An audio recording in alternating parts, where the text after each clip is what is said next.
and welcome in to the Patrick Party. We are so excited you are here with us. The SEC is back. It's been a long off season. Had a couple months where we didn't have any sports at all, but it's finally here. The SEC is back. Really, college football is back now. It's time to really get things going. We had a couple okay games the first couple weeks, but now it's time to really get this show on the road. Now that the best conference in the entire country is back to play, and they're back for good. Well, it's been another crazy week. Not a lot of postponements this week, which is a positive sign for the games, but one just truly weird thing. The SEC was so firm on we're going to play, we're going to do it the right way, we're going to wait a little bit longer, we're going to kind of test see how everything goes. The other conferences, the ACC and the Big 12, they were pretty persistent. And then the Big 10 was like, no, y'all are awful. They wanted to be the first ones out, like be the ones that we could all point at and say, oh, look, they made the right decision. They decided not to play. Well, and the Pac-12 followed, which the Pac-12, a lot of the governors out in the West, I just didn't think they'd let them play. And then the Big Ten came back last week and was like, oh, you can't have football without us, because I guess they were embarrassed that everybody else could do it without them. And then just this week, the Pac-12 said, we're going to come back too, and we're going to play 7 games. So who really knows what to expect anymore? It's just crazy, all of the things that have happened this offseason. But the SEC's back, and that is going to be the focus of our show, not of any of the other conferences. So I'm Patrick Bingham. Welcome into the Patrick Party pregame show. This is our third show of the football season. We'll be on every Saturday morning, and this is the biggest Saturday morning yet. So we're excited you are here with us. We're going to do things a little bit differently this week. So we'll go through the regular show, but when it's time to get ready to pick the final game, we're going to actually debut and show you our Patrick Party episode that's around 2 minutes that will be posted on the Instagram, Facebook, and Twitter just after the show airs. So you'll get a sneak peek at where we're going to be from. So we're going to go ahead and have our location reveal to kick it off. And then, of course, at the end, you'll see all of our picks. So this week, the Patrick Party will broadcast from KFC right next, across the street from the Auburn Mall. We had to get a little creative this year. I'm not going to be able to be on the field the Friday before or any of the fun things like that. So it's going to be weird. So we thought this week, since we're playing Kentucky, why not go out to the KFC, talk to good old Colonel Sanders, and get ready for a great college football weekend. So that's a lot of fun, and we're definitely excited about that. You'll be able to watch our show later in the broadcast towards the end. That's how we'll finish it off. And then, of course, all throughout the day on our Instagram, Twitter, and Facebook. You can also participate. We have SEC Pick'em polls that are already out on our Instagram, Facebook. It's not on Twitter. Twitter doesn't do polls. So the second we're done here, you can go vote for who you think is going to win and see if you can beat me in the picks this week. So let's go ahead and get off to our Saturday slate. We have a lot of good games on the docket for today. So we'll go ahead and start. The Oklahoma Sooners, number 3 in the country. I believe they moved up to number 3 last week. We'll play the Kansas State Wildcats. Kansas State upset them last year at home, but then everyone was like, oh, Kansas State, they could be a team that could probably give Oklahoma a little bit of trouble in the Big 12. No. Kansas State lost to Arkansas State, and I don't think this game's going to be very close. Fox even knows this game isn't going to be very close because on all their advertisements, they have this huge Oklahoma, and then they went on to Texas, and they didn't really want to mention that Oklahoma and Texas aren't playing this week. Oklahoma's playing Kansas State, and Texas is playing Texas Tech. So kind of funny, but let's go ahead and get into our SEC games. One of the first SEC games to kick off the season. All aboard the Lane Train. We'll just see the Lane Train's taking off as the Lane Kiffin era begins. It's already begun, but the first game of the Lane Kiffin era begins in Oxford, Mississippi. Ole Miss will be wearing that nice powder blue, their new jerseys they unveiled this past week. Florida and their traditional white and orange pants. So Florida, the number 5 team in the land. Everyone has really been thinking about Florida. Well, can they finally, is this the year they can beat Georgia? They can get back to the SEC championship game. Can they win the East? Could they win the whole conference? Everyone's really high on Kyle Trask this year, Dan Mullen. squad. So this is going to be a fun one. But I think between Jordan Rice Plumlee and Kyle Trask, it's going to be a fun game to watch, definitely from the offensive side. Dan Mullen and Lane Kiffin, two great offensive coaches, offensive minds. It'll be on ESPN right after College game day. So it should be a fun one. Of course, reduced capacity. I believe there will be fans. Well, there will. I know that for a fact. There will be fans in Vaught-Hemingway Stadium, so it should be a truly great game to watch. Then we'll get back to the ACC for a second. There's 3 ranked-on-ranked matchups. We'll talk about all of them here, but we'll go ahead and start in the ACC. Number 21, Pittsburgh, will be taking on number 24, Louisville. Louisville played on Saturday Night Football last week, lost to Miami at home. It really wasn't that close. Their defense did not look good at all. And now they're going to travel to Pittsburgh. Unveiled they're wearing their almost like steel kind of uniforms because, Pittsburgh and steel. So it's going to be a fun one. It's on the ACC network, though, so if you want to watch this, one of the 3 ranked-on-ranked matchups today, hope you have that. Crazy how they hide their games on that network. Anyways, then we have the defending national champions LSU.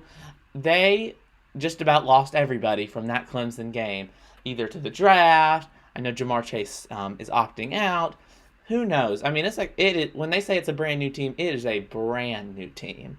And then, of course, Mike Leach, one of the most funny coaches in the entire country, came to Starkville. It should be fun. The Pirates, the Cowbells. I know they gave them a pirate cowbell, so it's going to be fun. Of course, the air raid offense, something Mike Leach is known for. And Ben, there's going to be a lot of passing in this game between LSU. They threw it a lot last year, and the Mississippi State is going to be throwing like almost what seems like every single play. It is going to be quite a game. Lots of passing. I don't know if there's going to be as much scoring that'll go with the passing, but we'll just have to see. It's going to be a fun one. It'll be in Tiger Stadium, the SEC CBS game of the week. Definitely a must-watch for sure. If anyone, I would say, is on upset alert of your 3 SEC teams, it would probably have to be, because a lot of the big boys aren't playing anybody good this week. For the, quote, upset potential games, I know I'll go ahead and spoil it. I didn't pick any upset specials for this week. This is probably one of them, LSU, Mississippi State. LSU with just so many new players. Mississippi State with a whole new coach. We'll just have to see. So then we'll transition back into the Big 12. Texas is playing Texas Tech. Texas is tied number 8 with Auburn. They didn't play last week, but they moved up in the polls, and nobody lost in front of them. So who knows? I guess people just like Texas. Well, they do. This will be on Fox right after the big noon game on Fox. So right after Oklahoma, Kansas State, we'll have Texas Tech. Texas Tech, ooh, baby. They did not look good against Houston Baptist. And if you don't look good against Houston Baptist, I can't think this is going to be close. I think Texas, well, I'm not going to spoil my pick, but I think we all know where I was going with that one. So it should be a good one. It'll be at Jones AT&T Stadium in the 3:30 or 2:30, depending on where you live, hour. Then we have our our second ranked on ranked matchup, and then I think you know what the last one will be. So it's on the American Conference. They're Power 6, whatever they want to call themselves. They can just have fun. It'll be on ESPN right after the Florida Ole Miss game in the 3:30, 2:30 time slot. Number 22, Army, will taking on number 14, Cincinnati. 2 teams trying to get that Group of 5 spot in the New Year's 6. They were not, they thought for about half a second, maybe we can get to be in the playoff. Well, no, everybody's come back now, back to your spot, and that's that. Then in the Saturday Night Football game of the week on ABC, Chris Fowler and Kirk Herbstreit, actually from his house, Kirk Herbstreit said he had some contact with someone that had COVID. He actually tested negative, but he wanted to be an abundance of caution, and so he didn't have to do that. So you have Miami and Florida State. The second week in a row, Miami's had College game day. Well, they were on the road, but been featured in College game day, and now has Saturday Night Football. So Miami, Florida State, a fun rivalry. Miami's all the way up to number 12. Isn't that crazy? I guess it just says when all the other conferences go away, that's what happened. So it should be a great game at Hard Rock Stadium, limited crowd. But Miami's looked good with Derek King. Rhett Lashlee's offense has really gelled so far, so we'll have to see how they do against Florida State. Florida State Mike Norvell will not be at the game. He actually tested positive for COVID. He won't be there. It's not like he's gonna be. I saw something funny on Twitter. Side note: there's a high school football team in Alabama whose coaches, the head coach, had to be quarantined because he was exposed. He got himself a actual crane, drove it up to the football stadium, and was like in the air with his headset, like looking down on the field, talking to him. That's not going to be happening. Mike Norvell won't be there at all, and you can't call to the sidelines. That is not allowed. So he will literally be sitting at home. Isn't that crazy? And then a little bit, not really late night, still the same nighttime slime slot. We have Kansas and Baylor. Kansas lost to Coastal Carolina. They don't look good. We'll see if Les Miles' squad improved in their 2 weeks of practice because they didn't play last week. And then Baylor, they just got so unlucky they could never play their game. They were going to play La Tech, then they were going to play Houston, and then they weren't.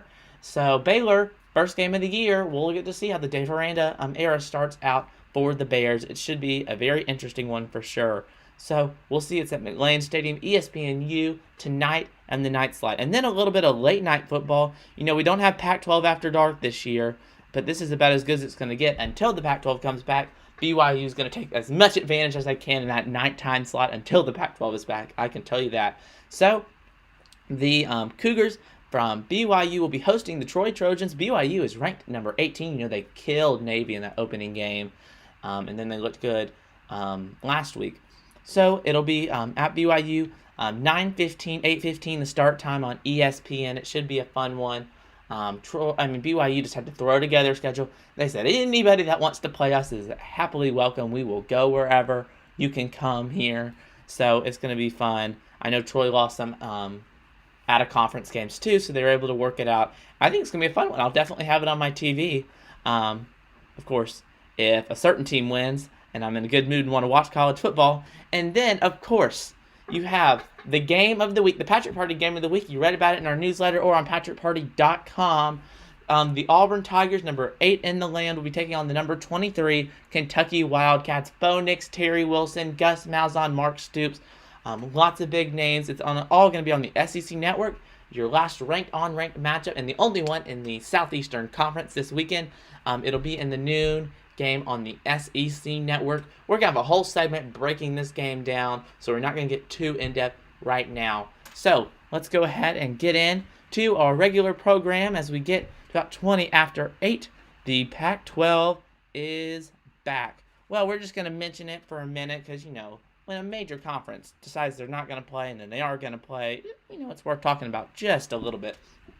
So the Pac-12, I would say we'll just do some biggest winners, I don't think there's any losers from the Pac-12 coming back. I can't think.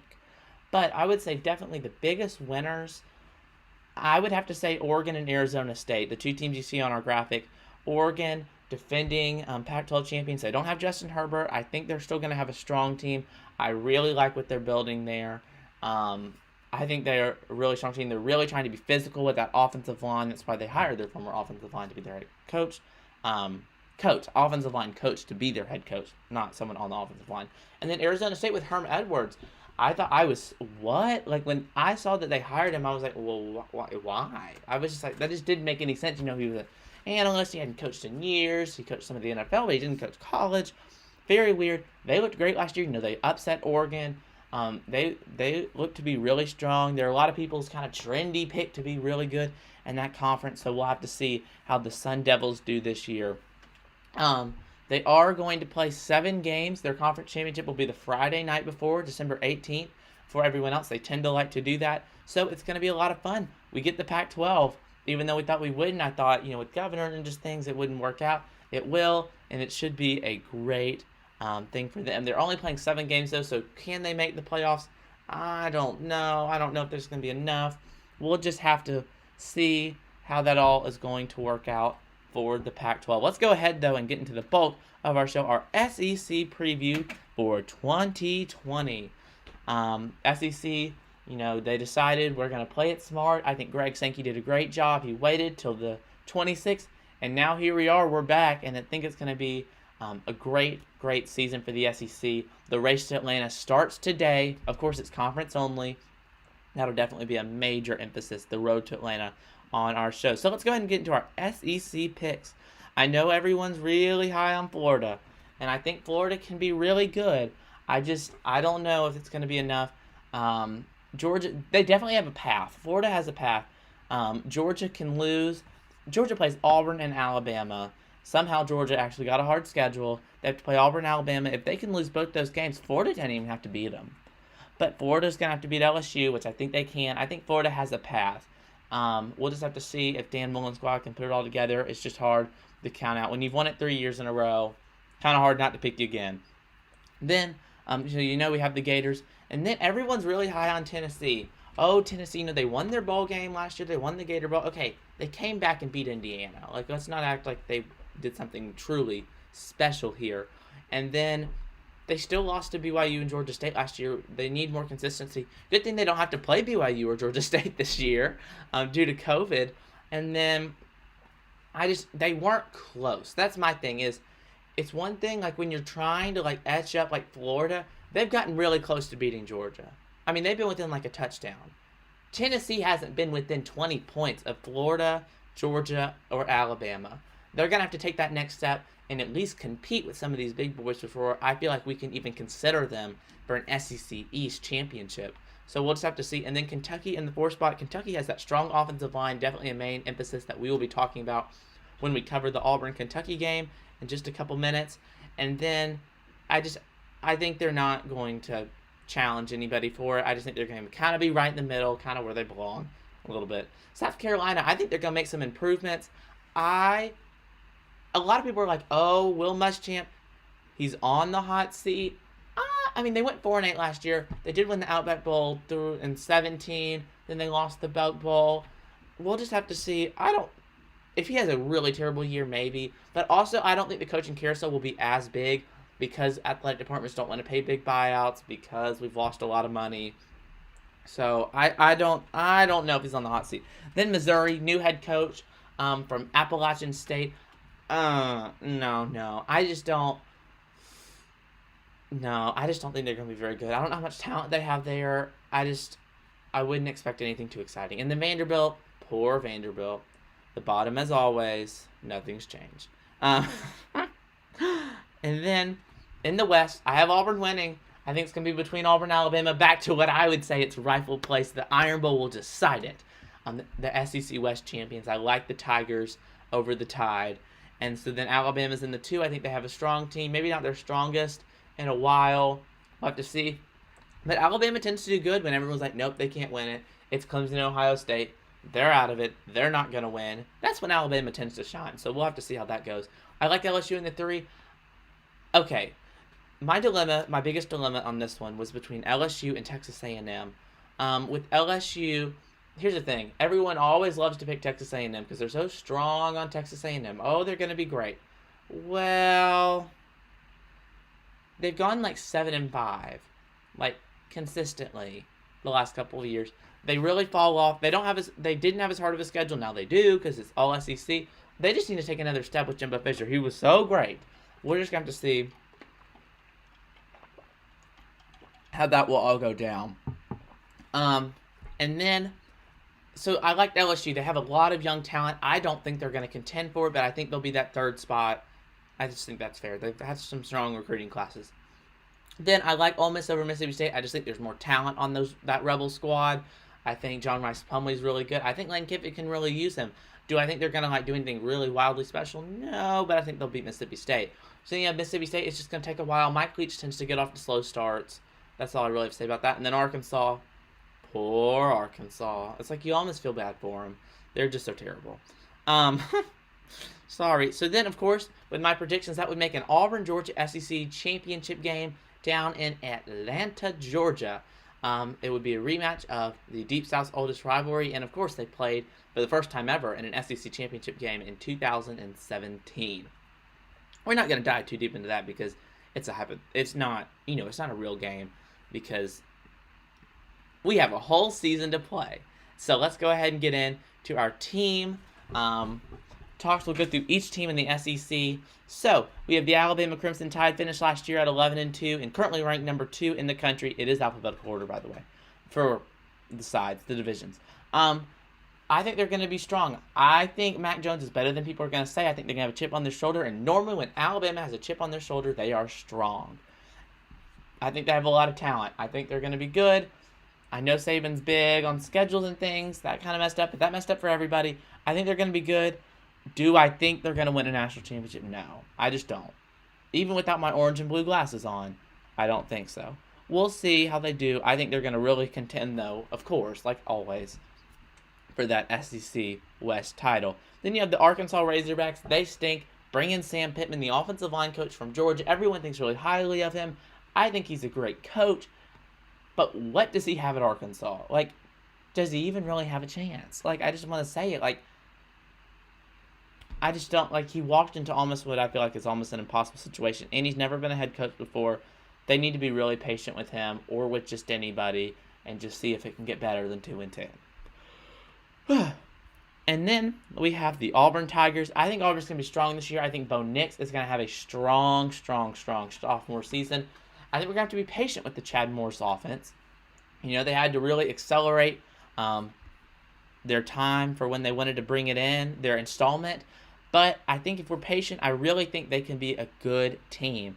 I think the offense can be really strong. I don't count that defense out. That defensive line, we're going to talk about it. That is a good defensive line. There is experience on that D-line. Is it Derek Brown and Marlon Davidson? No. But I think it's a good team, and I think it's a really good defensive line. So we'll talk about Auburn, of course, a lot more in just a minute. Let's go ahead and get into our LSU preview. Well, LSU, the defending national champions, 15-0. What a great squad they had last year. One of the greatest teams probably to ever play. But everybody's gone. And when we said everybody, we meant everybody. I believe they were returning either 5 or 6 starters or 5 or 6 players from that national championship game against Clemson that played over 11 minutes. That's a lot. I believe they lost their entire offensive line. It's just going to be, in my opinion, a coming back down to earth season for the Tigers. I think it was kind of more of a perfect storm scenario for LSU last year and Ed Orgeron. I think he can continue the success. I think they're going to be good. We'll just have to see. It's going to be hard without their offensive coordinator. Their offensive coordinator, Joe Brady, I think is definitely a huge reason on why they were what they were last year, why Joe Burrow took that step. And he is not there. He's at the Panthers. I just think they're not going to be as good as last year. Then you have your Ole Miss Rebels. Everyone, we should have brought like a little conductor thing. Get on the Lane train, all aboard. With Lane Kiffin era starting at Ole Miss, his second run in the SEC. We'll see if it goes better than Tennessee. I hope it goes better than Tennessee for their sake. Well, not against Auburn at least. I think it's going to be a very interesting little ride for them.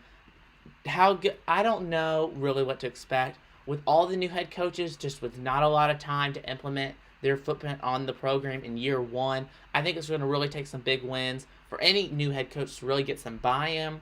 I think they're going to be strong. I think talent-wise, he's got it there. We're just going to really have to see how Lane Kiffin all puts it together with Jordan Rice Plumlee and that offensive staff. And then you have Texas A&M. Texas A&M every year, they're going to be great. It's their year. It's Kelly Mond's year. Jimbo Fisher's going to be great. And then they go like 7-5, 8-4, and go to some bowl game in Florida. I just really think we need to see A&M. Ever since Johnny Manziel left, they have not been able to really beat one of the big boys consistently. We need to see if they can do that. LSU hung like 50-something on them last year. They need to really take a step if they want to be considered, in my opinion, the top tier of the SEC. So, that's the SEC West. Let's go ahead and get into the East. We're about halfway through the Patrick Party pregame show as we get ready for the SEC, because the SEC is back, my friends. Let's go ahead and get into Florida. Florida, looking for them to take the next step. Can they do it? I don't know. But I think Kyle Trask is a good quarterback. But I think everyone's had a while to watch film on him. So we'll see if he can really, if he doesn't, that sophomore slump, people can kind of figure him out. He's not a sophomore. He's a senior. But last year was his first year playing, and he came in the middle, so people weren't really prepared for him. So we're going to see how that can all go down. Dan Mullen, great coach, great. I know he's going to have that offense going. We're just going to have to see if they can put it together. Florida typically has strong defenses when they're at their best. Then the Gators. Oh, or not the Gators. Whew, I saw that G. I bet there's some people mad at me. That is the Georgia Bulldogs. They released those new uniforms. UGLY. There is no other way to put that. There's some throwback stuff. They're not permanent. And then they're ranked number 4 in the land. Went 12-2 last year. Won the Sugar Bowl after losing it to Texas. Beat Baylor. Charlie Brewer and Matt Rule's squad. I think they're going to get back to it again. I think it's going to be a big year for the Dogs. I think they have a really tough matchup for the Tigers and the Dogs in week 2. I think the winner of that game can really go a long way. The winner of that Deep South's oldest rivalry, keep an eye out for them. That's a big game for both teams. Georgia's got to beat either Auburn or Alabama if they really want a shot at a national championship and, of course, an SEC championship. Then we have Kentucky. I think Kentucky's a strong team. Do I think they're going to compete for an SEC championship? No, I think they're kind of middle tier. I think they have a really strong offensive line, returning 4 of last year's 5 starters. They were a really strong unit last year. We'll see if they can plug in that last guy and go. I think they're going to be good. I just don't think their offense is that strong with Terry Wilson. He missed I think he missed 11 games last year.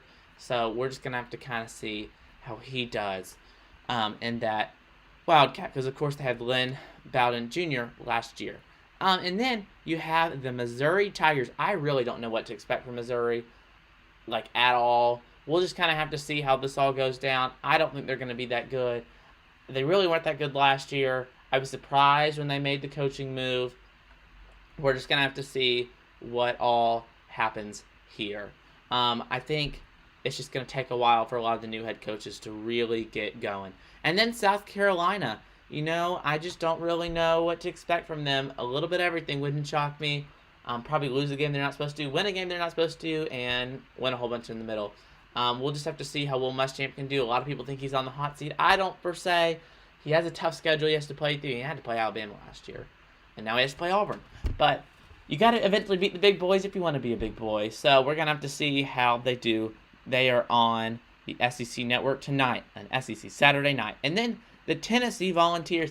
I think you're going to take a next step. I think Jeremy Pruitt's a good head coach. Although he's a little weird, I do like him. We're going to see how they can do. They need to win the games they're supposed to. All of the middle tier and lower tier SEC games. They need to compete with the big boys. I didn't even say win. I said compete. They don't need to lose to Georgia by 20. They don't need to lose to Florida by 20. And they don't need to lose to Alabama by 20. They need those games to be competitive if they really want to show that they are a strong squad. He's done great in recruiting. I think Tennessee is a team to look out for in the future. Maybe not right now. And then Vanderbilt, poor old Vanderbilt, Derek Mason. It feels like every year he's either on the hot seat or he goes to a bowl game, and then he's back off, and then he's back on. So who really knows? I don't think they're going to get rid of him unless it's really bad. Like I said, financial stuff really is the driving force on that one. But do I think he's ever going to take him anywhere? No. No, I do not. So, anchor frown. Wah, wah, wah. Okay. Let's go ahead and get into our AP poll. Top 25 breakdown. We like to go through the AP poll every year. Or not every year, every week. Yeah, we do it pretty often here on the Patrick Party. Well, we have a big AP poll. Let's go ahead and show it to you. You got Clemson in that one spot. A lot of that top 8 did not change. I think the only thing I even changed on that whole top, actually 9 teams, 8 spots, because there's a tie for 8, was that there was a tie for 8. Texas somehow magically moved up and tied Auburn for the number 8 spot. So, okay. Then it will go into our next little column. The 10, Texas A&M, that didn't change. Miami moved up to the 12. North Carolina kind of slipped up to 11. Oklahoma State fell back. That did not look good last week against Tulsa. So Miami is in the 12. Then you have UCF at 13, the leading group of 5 team. They beat Georgia Tech last week. Cincinnati in the 14 has a big game against Army this week. Oklahoma State fell back to 15. Tennessee kind of fell back to 16. I think we're getting a little too ahead of ourselves. They're not I don't think they're a top 15 program. Maybe they are in the country.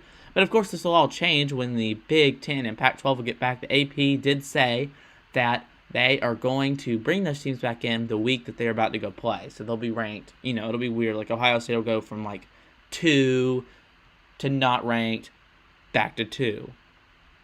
So it's going to be weird, weird, weird. Then we have Memphis at 17. BYU is at 18 playing Troy in some late night football. We'll just call it BYU After Dark. How about that? In our BYU After Dark game, because there's no Pac-12 right now.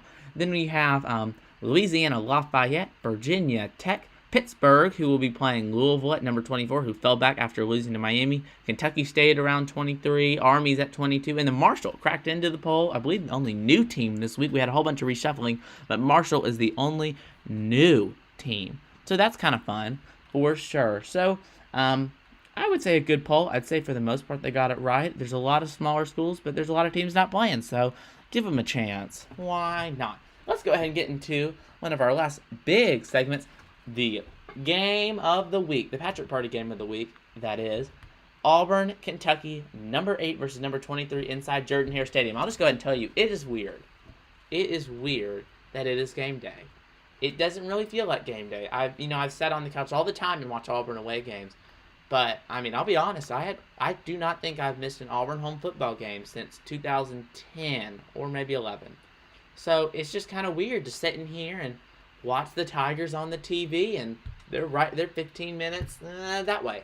So, it's really just, it's different, but I think when they get on the field and the teams run out of the tunnel, it'll really feel back. Like, right now, I've been saying it's been great to have these games, but it hasn't felt like college football yet. It hasn't felt like the season started. The SEC's back. I think it's going to feel like college football. It's going to be different, but what hadn't been different this year, it's going to be a lot of fun. Let's go ahead and get into our breakdown of the Tigers.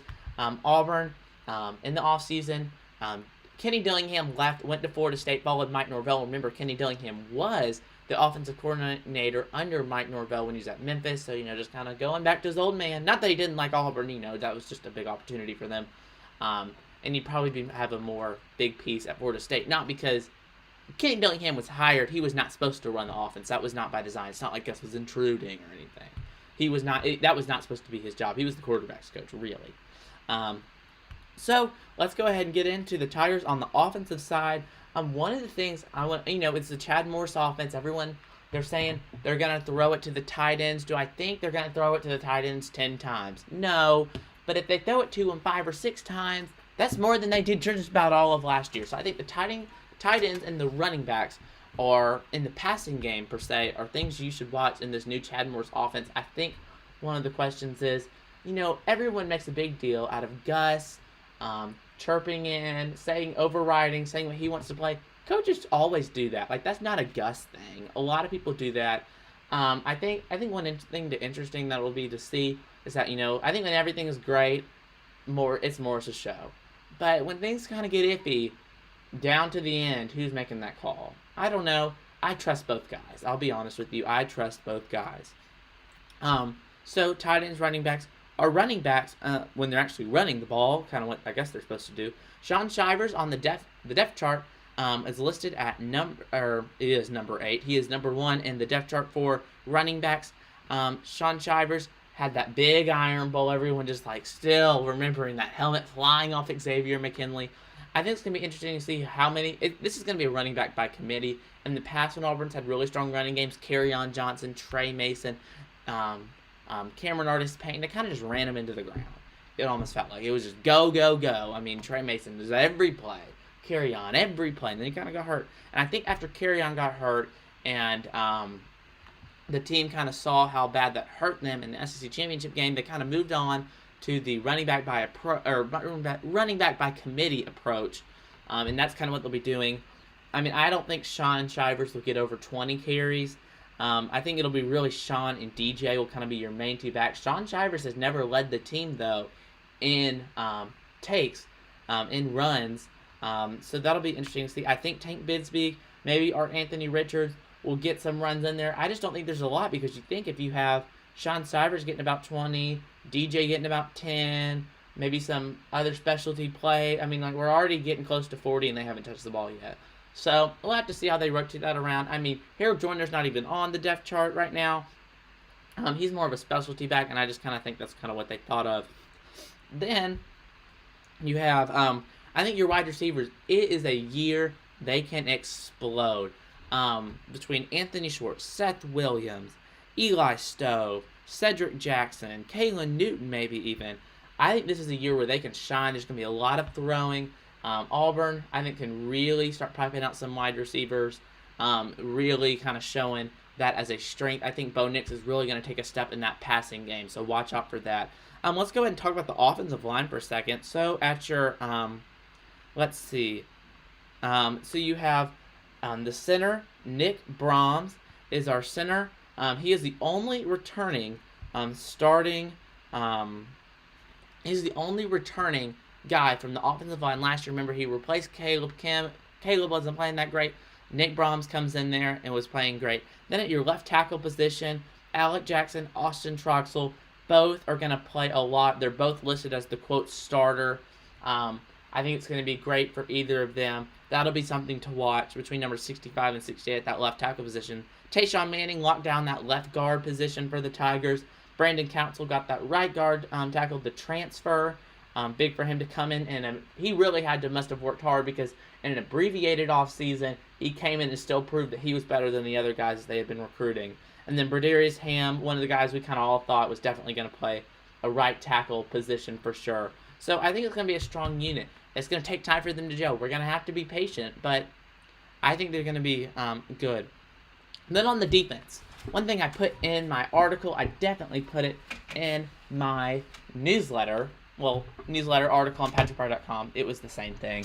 It continued from the newsletter onto the website. How about that? Well, it did, actually. Auburn's defense doesn't have Marlon Davidson. It doesn't have Derek Brown. But it is still a strong unit up front. That defensive line is going to be strong. I would not count them out at all. I think they're going to be great. No, they're good. Listen to Big Cat Bryant, Tyron Truesdale, Derek Hall. They all have lots of experience. They are all strong players. Like, they played a lot. Big Cat, remember his big highlight against Oregon. They all played a lot last year.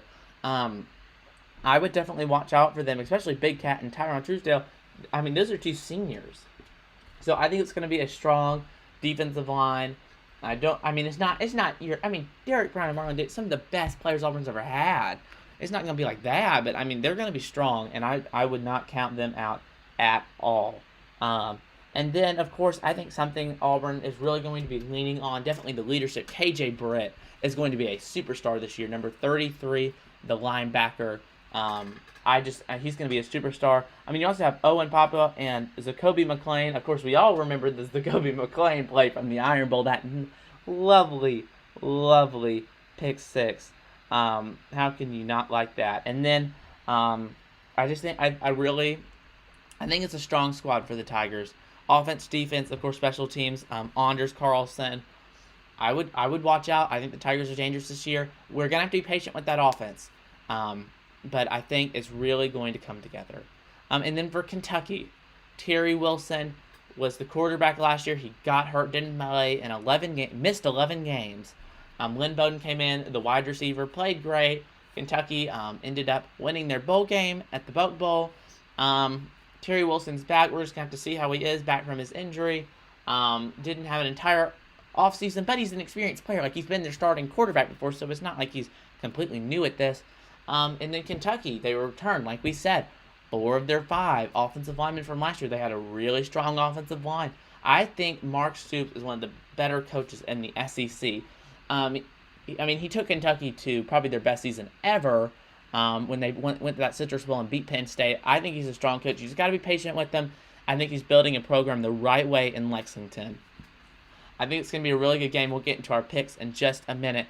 But before we get into our picks, I got to promote the Patrick Party just a little bit. So, like we said on our Instagram and Facebook, we also encourage you to follow our Twitter. We have lots of tweets out there, lots of fun. You can follow at Patrick Bingham or at the Patrick Party, both of them actually. Why not? I would definitely encourage you to follow our Twitter. Twitter is lovely. I have really enjoyed Twitter this quarantine, reading all of the sports news. Well, there wasn't a lot of sports news during quarantine, but in general. Of course, we have the Patrick Party College Football Show live from KFC. We're about to debut it in just 1 minute. A little bit more than that. But it's going to be a lot of fun. It was a lot of fun filming. I had a lot of people looking at me, like, driving. They're like, what in the world? kind of fun, but, that's just part of it, I guess. And then Primetime with Patrick will be back week 3 right over there in front of our TVs. We love to cover the NFL, lots of fun, and lots to talk about.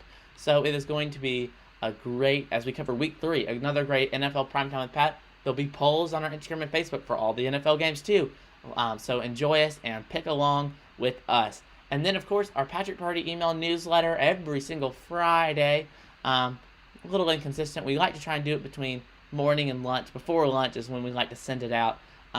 So we encourage you to subscribe if you haven't already to patrickparty.com. And, of course, patrickparty.com, where you can find anything about the Patrick Party. So it looks like, for the most part, that is about going to do it for us here in our analysis here in the Patrick Party pregame. But it is time for Patrick's picks. That's right, I'm going to be making some picks. So this will conclude it for our show. Have a wonderful college football weekend. And now we're going to roll the Patrick Party show live. Well, not live, but broadcasting from Kentucky Fried Chicken with Colonel Sanders. The Patrick Party is here to kick off the 2020 college football season. The SEC is back, the Patrick Party's back, and we're excited to be picking some games this Saturday for you. So, we are here at the KFC. So, howdy folks from the Colonel Sanders himself. Of course, Auburn plays Kentucky, and we'll get into all of that in just a second. But we're going to start with our 11 a.m. time slot. On the big noon game on Fox, you have the number 3 Oklahoma Sooners taking on Kansas State. Kansas State beat them last year, but I like the Sooners. Kansas State did not look good against Arkansas State. And then in the game I'm really interested to watch, but of course will be on another TV, is Florida and Ole Miss. Ole Miss is going to have those powder blue jerseys, a new look for them as they get ready, all aboard the lane train. We're going to see how that goes down. I do like the Gators, no upset special in this one. Then our next game, you have Pittsburgh and Louisville at Pittsburgh. One of the only other than Auburn and Kentucky, one of the only other ranked-on-ranked matchups. I think it's going to be a good one, but I am going to go with Louisville in this one. I think Louisville's better than the Panthers. Then we get into the 2:30, the SEC on CBS Game of the Week. The defending national champions LSU, who seems like they've just lost every player they've ever had, walk-on, starter, Heisman Trophy winner, who knows what. They're all gone. They'll be taking on Mike Leach's new air raid offense at Mississippi State. More cowbell, the Pirates, whatever you want to call them. I don't really think there's going to be an upset special in this one either, although LSU has lost a lot. I like the Tigers and Tigerland. Then as we get into the nightcap time slots, you have Tennessee and South Carolina. This is a big one for kind of middle-ish up the pack. Tennessee has to win this game, and some of these games like this in your middle-tier SEC games if they really want to compete with Georgia and Florida like I know they do. And then you have SEC Saturday night, another big game, Florida State, Miami. That's going to be a big one, and I think it's going to be a lot of fun. But I'm going to have to go with Miami. Florida State, I don't think they're very good. And then, of course, Auburn and Kentucky, KFC and all. I do like the Tigers this one. No upset special, none from week 1, and I think it's going to be a great game. That's all here from the Patrick Party. Have a great college football weekend.